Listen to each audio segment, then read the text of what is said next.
क्या बांग्लादेश पाकिस्तान बनने की तरफ आगे बढ़ रहा? 1971 में बांग्लादेश ने सिर्फ पाकिस्तान से नहीं, एक विचारधारा से आजादी ली थी। एक ऐसी विचारधारा जहां पर धर्म के नाम पर तानाशाही को जायज ठहराया जा रहा था, जहां पर एक इलाके का वर्चस्व पूरे देश पर थोप दिया गया था, जहां पर लोकतंत्र सिर्फ कहने का बचा था। बांग्लादेश ने अपनी आजादी के साथ मानो दुनिया को यह बताया कि जब कोई राष्ट्र बनता है तो उसकी नींव, उसकी भाषा, उसके कल्चर और उसके लोगों से बनती है। यह बंदूक और धर्म से नहीं बनती। तब खून से लिखी गई उस आजादी कहानी ने सारी दुनिया को यह बताया था कि वो जो धार्मिक कट्टरता और मजहबी राष्ट्रवाद है, यह सिर्फ एक धोखा है। लेकिन आज 2025 में वही बांग्लादेश एक बार फिर उसी दलदल में फंस रहा है। आज बांग्लादेश की सड़कों पे डर है, सत्ता में घमंड है, संसद में सन्नाटा है, बांग्लादेश नीलाम हो रहा है, अल्पसंख्यक डरे खामोश हैं, बच्चे जिन्होंने प्रोटेस्ट किया था वो ठगा हुआ महसूस कर रहे हैं, और सत्ता की कुर्सी पर एक ऐसा आदमी बैठा है जिसने बांग्लादेश को अब दलदल में डालना शुरू कर दिया है। सवाल यही है कि क्या बांग्लादेश 2025 में अपने 1971 के बलिदान को रौंद रहा है? क्या बांग्लादेश पाकिस्तान की उस परछाई की तरह बनता जा रहा है जिससे कभी आजादी पाने के लिए उसने लड़ाई लड़ी थी? बांग्लादेश की कमान आज मोहम्मद यूनिस के नाम है, लेकिन सवाल यह है कि वो क्रांति है या बांग्लादेश की बर्बादी की तरफ बढ़ा हुआ है कदम? क्योंकि मोहम्मद यूनिस, जिन्हें दुनिया ने गरीबी मिटाने वाले अर्थशास्त्री, नोबेल पुरस्कार विजेता के तौर पर जाना, आज वो बांग्लादेश के लिए सबसे बड़े राजनीतिक धोखे के प्रतीक बन गए हैं।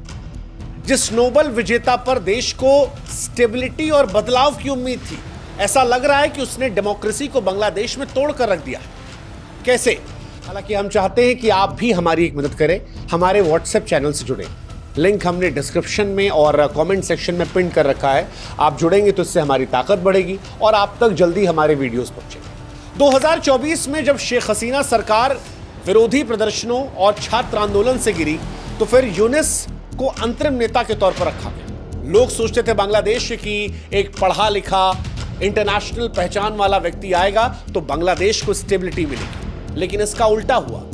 बांग्लादेश में डेमोक्रेसी खत्म होती जा रही है, कॉन्फ्लिक्ट बढ़ता जा रहा है। बांग्लादेश में यूनिस ने ऐसे फैसले लिए जो हैरान करने वाले हैं, जैसे आवामी लीग पर बैन लगाना।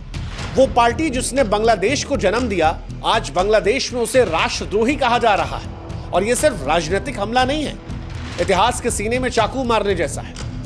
कट्टरपंथियों से सौदे किए जा रहे हैं। जमात इस्लामी और हिफाजत इस्लाम जैसे संगठन फिर से एक्टिव हो गए, और ये वही ताकतें हैं जिन्होंने 1971 में पाकिस्तान के साथ मिलकर बांग्लादेश की आजादी को कुचलने की कोशिश की थी, बांग्लादेश की बहन बेटियों की इज्जत लूटी थी, बांग्लादेश को बर्बाद करने की कोशिश की थी, अस्तित्व में बांग्लादेश ना आए इसके लिए कोशिश की थी। और आज ये सब कुछ कर रहे हैं और यूनिस साहब खामोश हैं। फिर इंडिया से लड़ाई। भारत वो देश है जिसने 1971 में बांग्लादेश को जन्म दिलाया। हम उनके लिए सरहद पार तक लड़ने गए, हमने पाकिस्तानी सैनिकों का सरेंडर कराया, हमने बांग्लादेश को बचाया। बांग्लादेश की बहन बेटियों, इनके बाप दादाओं को उस वक्त हमने सुरक्षा दी, महिलाओं को रेप से बचाया, लोगों को जिंदगी दी, जीने का आसरा दिया। और आज वो इंडिया को दुश्मन मान रहे हैं। यूनिस साहब जो है वो चीन को सब कुछ बेच देने को तैयार है, अमेरिका से गठबंधन कर रहे हैं, और इंडिया को वो बार बार अपमानित कर रहे हैं जिसने उनके अस्तित्व को जन्म दिया था।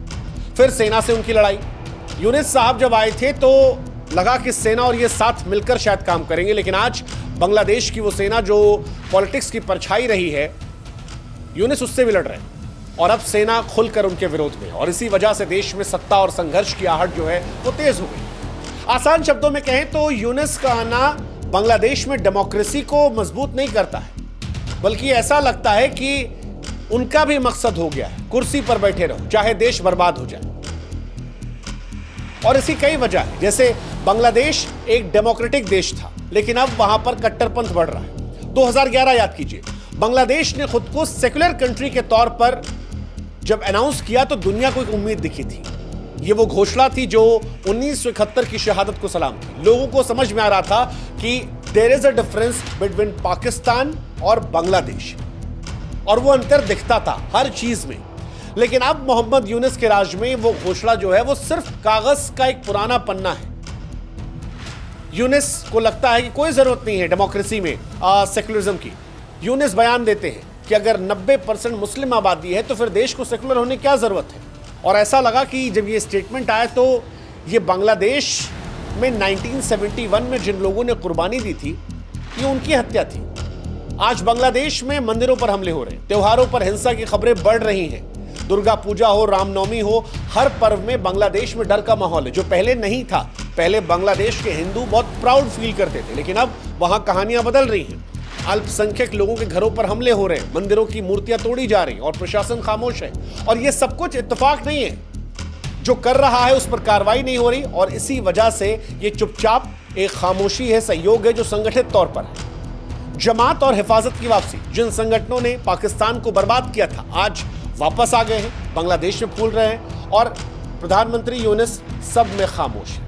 लेकिन सबसे बड़ा जो पॉइंट है वो है इंडिया से लड़ाई। मतलब बार बार लोग कह रहे हैं यार 1971 में हमने तो उनकी हेल्प की थी और अब वो हम ही से लड़ रहे हैं। इसका कोई लॉजिक है? लेकिन नहीं, उनको करना है। कुल मिलाकर कहें तो पाकिस्तान ने भारत से टकराकर अपनी अर्थव्यवस्था और सामाजिक प्रतिष्ठा को खोना शुरू कर दिया है। बांग्लादेश वही गलती कर रहा है और यूनिस राष्ट्रीय स्वाभिमान का इसे नाम दे रहे हैं, बट ये बांग्लादेश को बर्बाद कर सकता है। अगर बांग्लादेश जिस तरह से बढ़ रहा है और भारत को दुश्मन बना रहा है, ये बांग्लादेश को आने वाले समय में अस्थिर, गरीब और अलग थलग कर देगा और इसका असर दिखना शुरू हो गया। अगर आप कंपेयर करेंगे शेख हसीना के कार्यकाल से और यूनिस के कार्यकाल से तो आपको ये अंतर दिखाई भी पड़ेगा। जैसे शेख हसीना के दौर में बांग्लादेश ने आर्थिक तौर पर चमत्कार दिखा दिया था। ये दक्षिण एशिया देश में एग्जाम्पल सेट हो रहा था। एक्चुअली में बांग्लादेश को लोग एग्जाम्पल के तौर पर रख रहे थे। कई सारे पाकिस्तानी दिन रात अपने टीवी चैनलों पर कहते थे कि देखो भाई हमसे निकल कर वो गए और कितना आगे बढ़ गए। और उसकी वजह थी क्योंकि उन्होंने इकोनॉमी में फोकस किया था, उनकी जीडीपी अच्छी चल रही थी, रेडीमेड गारमेंट के निर्यात में वो उनका वैश्विक दबदबा चल रहा था, उनका पैसा टका जो है वो काफ़ी स्टेबल था और पाकिस्तान से ज़्यादा पावरफुल हो गया था। भारत के साथ रेलवे, पोर्ट और तमाम अलग प्रोजेक्ट्स में काफ़ी निवेश चल रहा था, ट्रेड ज़बरदस्त था और ये उनके लिए शानदार था। लेकिन यूनिस के आने से बांग्लादेश का सारा हिसाब किताब खराब हो गया। बांग्लादेश में निवेशक जो है अब वो पलायन कर रहे हैं। चटगांव बंदरगाह की डील हो, राजनीतिक अस्थिरता के चलते विदेशी निवेशक जा रहे हैं। महंगाई जो है वो आसमान छूने लगी है। पाकिस्तान जैसा हाल हो रहा है, चावल, दाल, तेल महंगा हो रहा है, हर चीज़ जो है वो महंगी होती जा रही है और गरीब को एहसास हो रहा है कि अब सरकार बदली है। IMF और विश्व बैंक जैसे संस्थानों से अब बांग्लादेश पाकिस्तान की तरह कर्ज लेना शुरू कर दिया है और ये बता रहा है कि आगे आने वाले समय में उसे कितनी परेशानियों का सामना करना पड़ेगा। भारत से रिश्ता खराब हुआ तो भारत ने भी कई सारे आर्थिक मार्गों को बंद किया जो बांग्लादेश की रीढ़ थे और इसका असर ये हुआ कि जो देश कल तक दक्षिण एशिया में एक इकोनॉमी को लेकर इंस्पिरेशन था, आज वो अगला पाकिस्तान बना। धीरे धीरे धीरे धीरे वो बर्बादी की तरफ जा रहा है और ये इकोनॉमिकल बर्बादी है, अंदर भी बर्बादी शुरू हो गई है। सेना वर्सेस सरकार की आर पार का खेल है। बांग्लादेश की सेना हमेशा से पॉलिटिक्स में, बैकग्राउंड में एक बहुत बड़ी पावर थी, लेकिन यूनिस साहब ने अपने अहंकार में उनसे भी सीधे लड़ाई लड़ी। अब फिलहाल अल्टीमेटम सेना की तरफ से दिया गया है कि भाई साहब चुनाव करवा दो और तुम फैसला मत करो। तुम फैसला कैसे कर सकते हो? तुम चुनी हुई सरकार नहीं हो। और फौज और यूनिस साहब के बीच में विवाद है। जो फौज ने कहा है वो सिर्फ चेतावनी नहीं बल्कि मानो एक बड़ा मैसेज है, क्योंकि जरूरत भी थी। आवामी लीग पर प्रतिबंध हो, कट्टरपंथियों से गठजोड़ हो, सेना को नजरअंदाज करना हो, ये सारे काम धीरे धीरे आग में घी का काम डाल रहे थे। इसके अलावा छात्र संगठन जो हैं वो भी नाराज हो गए। BNP और छात्र संगठन जिन्हें यूनिस से सत्ता में भागीदारी का सपना दिखाया था, अब वो भी विरोध जता रहे हैं और फिलहाल बांग्लादेश में 4 खेमे हैं। यूनिस साहब, सेना, BNP और छात्र। जनता कहाँ है पता नहीं, कोई सोच रहा है नहीं। और यही पाकिस्तान बनने के लक्षण है, जहां पर जनता लास्ट में आती है। जनता को केवल 2 चीज चाहिए होती है कि भाई रोटी, कपड़ा, मकान मिल जाए और स्टेबिलिटी बनी रहे ताकि ग्रोथ होती रहे। लेकिन अब ऐसा लग रहा है कि ये सब कुछ नहीं होने वाला, कम से कम इस सरकार से। अब सवाल ये, क्या हसीना की वापसी होगी? हाल फिलहाल में जो कुछ लोकल चुनाव हुए हैं उसमें तो ये संकेत आ रहा है कि यूनिस की सरकार को लोग समझ गए। जनता उस स्टेबिलिटी को याद कर रही है जिसमें शेख हसीना के नेतृत्व में बांग्लादेश को मिल रही थी और वो आगे बढ़ रहे थे। उधर जनरल जो इनके हैं पाकिस्तानी सेना के, वो ये संकेत दे रहे हैं कि वो चाहते हैं कि लोकतंत्र की वापसी, और अगर लोकतंत्र की वापसी होती है तो हो सकता है शेख हसीना वापस आ जाए। पहले जो पार्टियां यूनिस के समर्थक थीं, अब वो धीरे धीरे अलग जा रही हैं, वो भी चुनाव मांगती हैं। अब सवाल ये है कि हसीना खुद लौटेंगी या उनकी जगह कोई आएगा, पता नहीं, शायद उनका अपना मसला है, लेकिन यूनिस की विदाई होगी ये जरूर तय है।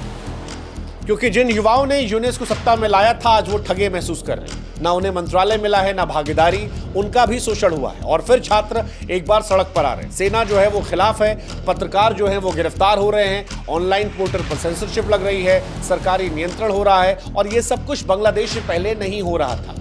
अब अगर ये आवाजें यूं ही दबाई जाएंगी तो ऐसा लगता है कि बांग्लादेश को चुप्पी के अंधेरे में जाने से कोई रोक नहीं सकता। लेकिन अगर ये आवाजें तेज हो जाती हैं तो यहीं से उम्मीद निकलेगी। और वो सवाल जो हमने शुरू में पूछा था, क्या बांग्लादेश पाकिस्तान बनेगा, बांग्लादेश बचेगा या डूबेगा, ये सोचने वाली बात है। क्योंकि बांग्लादेश का ये दौर सिर्फ एक राजनीतिक संकट नहीं है, बल्कि एक राष्ट्र के बर्बाद होने का संकट है। क्या बांग्लादेश पाकिस्तान वाला रास्ता अपनाएगा, जहां पर धर्म, कट्टरपंथ, तानाशाही मिलकर एक पूरी पीढ़ी को बर्बाद कर गए, या फिर बांग्लादेश खड़ा होगा अपने संविधान के लिए, अपने लोकतंत्र के लिए, अपनी डाइवर्सिटी के लिए, जिसके लिए वो जाना जा रहा था, जिस तरफ वो आगे बढ़ रहा था? क्या बांग्लादेश उस रास्ते को चुनेगा? अगर यूनिस साहब हटते हैं और जल्दी चुनाव होते हैं और जनता के फैसले से कोई नया चुनकर आता है तो बांग्लादेश बच सकता है, वरना बांग्लादेश भी उसी कब्र में जाकर लेट जाएगा जहां पाकिस्तान आज अपनी गलतियों से करा रहा है। क्या बांग्लादेश पाकिस्तान बनेगा? बनना तो नहीं चाहिए। एक अच्छे पड़ोसी होने के नाते हम नहीं चाहेंगे। बांग्लादेश का जन्म हिंदुस्तान की वजह से हुआ, हिंदुस्तान ने सहयोग किया, और इसलिए हिंदुस्तान को बांग्लादेश से एक आत्मिक लगाव है। हम नहीं चाहते कि जिस तरह से पाकिस्तान को हमने अलग थलग कर रखा है, हिंदुस्तान में एंट्री नहीं देते हम, उनके खिलाड़ियों को घुसने नहीं देते हम, उनसे रिश्ता नहीं रखते हम नहीं चाहते कि बांग्लादेश वैसा चाहे। बंगालियों से हमारा एक रिश्ता है, चाहे वो बंगाल की वजह से हो या उनके जन्म में हमारे सहयोग की वजह से। लेकिन सवाल आज हमारा नहीं है, सवाल आज बांग्लादेशियों का है। क्या वो अपने लिए खड़े होंगे? क्या वो अपनी आने वाली नस्लों को एक ओपन डेमोक्रेटिक कंट्री देंगे, या पाकिस्तान जैसा एक देश जहां पर सब कुछ अस्थिर है, सब कुछ बर्बाद है, हर आदमी परेशान है, क्या वो देश बनाना चाहेंगे? क्या बांग्लादेश जहां से निकल कर आया था वापस उसी गड्ढे, उस दलदल में जाएगा? इसका फैसला बांग्लादेशियों करना है। बेहतर है वो अपने आप के बारे में आकलन करें।